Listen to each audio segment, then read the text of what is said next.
Bismillah Rahman Rahim. Assalamu alaikum, dear students. This session is about grammar translation method in Pakistan. I hope and expect this would give you some insights into how grammar translation method is used in Pakistan. Well, to understand the real essence of how grammar translation method is being used or is being abused in Pakistani system, we need to understand Pakistani education system.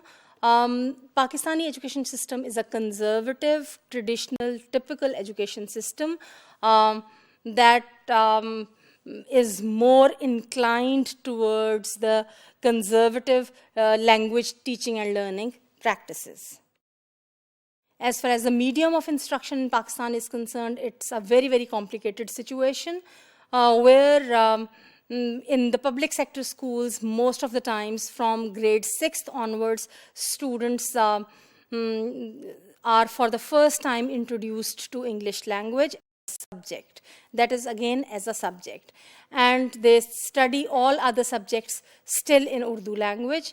And it is only later on at the college level where they are given the options to either take them in English or Urdu, and even most of the times they are not, those subjects are not available in English. And for the first time, exposure to English as a medium of instruction is given to them when they enter into higher education, when they enter into some university. This is one traditional conservative stream of education in Pakistan. On the other hand, we have private sector schooling, where from day one, all education in the schools is in English language. So this public versus private, and this English versus Urdu, and then this matriculation versus O-levels education systems, they create further complications when it comes to the English language teaching and learning in Pakistan, particularly the use of grammar translation method. When we talk of the practices in a typical Pakistani classroom, grammar translation method is used with full zeal. It is used in its most conservative and most rigid sense, I would say. It is used as, I would say, the only method to teach and learn language in the classroom. And I think the major issue when it comes to Pakistani context and GTM use and usage is concerned, the major issue is that it is used as the only method. If it can be, or if it is used in combination with other methods, its strengths can be utilized, its opportunities and its scope can be explored. But the nature of a lesson in a typical Pakistani English language classroom is so, where the teacher uses L1, be it Urdu or any other regional language, as the medium of instruction, and that is also used as a reference point for language teaching. The rule is told in L1, and then the student is exposed to the target language. Again, the written text of target language, which is very much irrelevant to today's communicative context.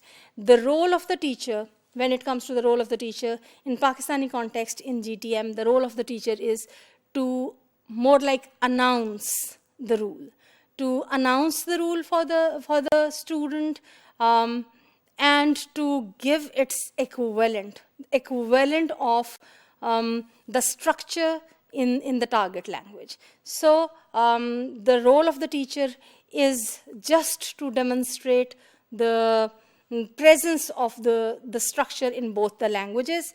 And the role of the student is again limited like the role of the teacher.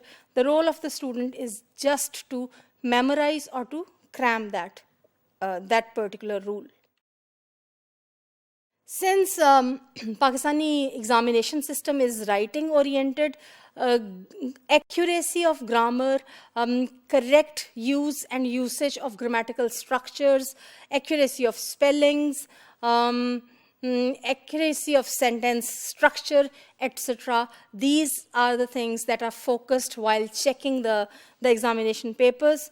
The nature of the question papers and assessment again focuses on more on testing the memory of the students, the knowledge of the students based on their memory, not based on their language skills or not based on their ability to use the rules learned through grammar translation method in the communicative context.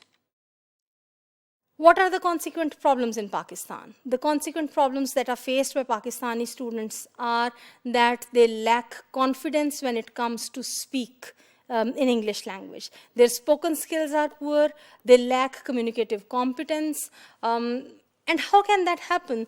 You know, that is simply impossible. When you teach a child for the pure interactive purposes even, you know, where the child is taught, what is your name? My name is Sarvat. So, and they are given a drill in that. So when it comes to the real life situations, think of the situations, how many times when somebody asks your name, you utter this full sentence, my name is dash. No, you simply just utter your name. But you know, that kind of communicative ability or the competence to use language in real life situations, this is what these students lack. And these students not only face these communication problems in English language at school level, but also these problems persist at undergraduate and graduate levels. And later on, when these students, they enter into the job market, the job market requirements are completely different. Those who are fluent in English, those who have good language skills in English, of course, they can beat these students who are representatives of the masses. So grammar translation method that is used in Pakistani schools, I would say it is not that it should be completely abundant, but it needs to be used with a lot of caution. It needs to be used with a lot of care. And probably the best solution is to mix it with or to combine it with some other methods, and thus to use it for some really useful purposes when it comes to language teaching and learning in Pakistan.